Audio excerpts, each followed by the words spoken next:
தேசிய பட்டியலின ஆணையத்துக்கு தீர்ப்பு வழங்கும் அதிகாரம் கிடையாது. தேசிய பட்டியலின ஆணையம் அப்படிங்கிறது பரிந்துரை வழங்கும் அமைப்பு மட்டும்தான் அப்படின்னு சொல்லி உச்சநீதிமன்றம் ஒரு பரபரப்பு கருத்தை தெரிவிச்சிருக்கு. இது தொடர்பான கூடுதல் விவரங்களோட இணையரார் செய்தியாளர் வெங்கடேஷன். வணக்கம் வெங்கடேஷன், எந்த வழக்குல உச்சநீதிமன்றம் இப்படி காரசாரமான ஒரு தீர்ப்பை வழங்கியிருக்காங்க? விரிவான தகவல்களை பதிவு பண்ணுங்க. வணக்கம். மும்பை துறைமுக ஆணையத்தில் பட்டியலின பிரிவை சேர்ந்த மாதவி கே சந்தோர்கர் கடந்த 2002ஆம் ஆண்டு அலுவலக குறிப்பாணையின் கீழ் பதவி உயர்வு பெற்றார். ஆனால் 2002ஆம் ஆண்டு குறிப்பாணை பணிமூப்பு தொடர்பான 1997ஆம் ஆண்டு குறிப்பாணையை ரத்து செய்து வகையில் இருந்தது.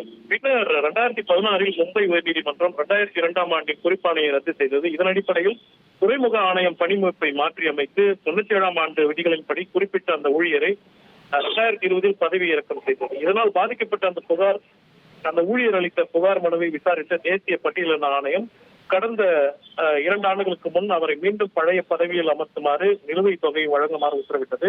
ஆணையத்தின் இந்த உத்தரவை எதிர்த்து மும்பை துறைமுக ஆணையம் தொடர்ந்த வழக்கை உயர்நீதிமன்றம் தள்ளுபடி செய்ய தொடர்ந்து உச்சநீதிமன்றத்தில் மேல்முறையீடு செய்தது. இந்த மேல்முறையீடு மனுவை விசாரித்த நீதிபதிகள் சஞ்சய் கரோல், அகஸ்டின் ஜார்ஜ் பசி ஆகியோர் அடங்கிய அமர்வு பணி தொடர்பான ஒரு விவகாரத்தில் நிலுவைத் தொகையை வழங்குமாறும் இதர நிவாரணங்களை வழங்குமாறும் தேசிய பட்டியலினம் பிறப்பித்த உத்தரவு சட்டப்பூர்வமாக கட்டுப்படுத்தாது என்றும் பணி தொடர்பான அரசு பணி தொடர்பான சர்ச்சைகளில் தீர்ப்பு வழங்கும் அதிகாரம் தேசிய பட்டியலின ஆணையத்திற்கு இல்லை என்றும் திட்டவட்டமாக தெரிவித்தது.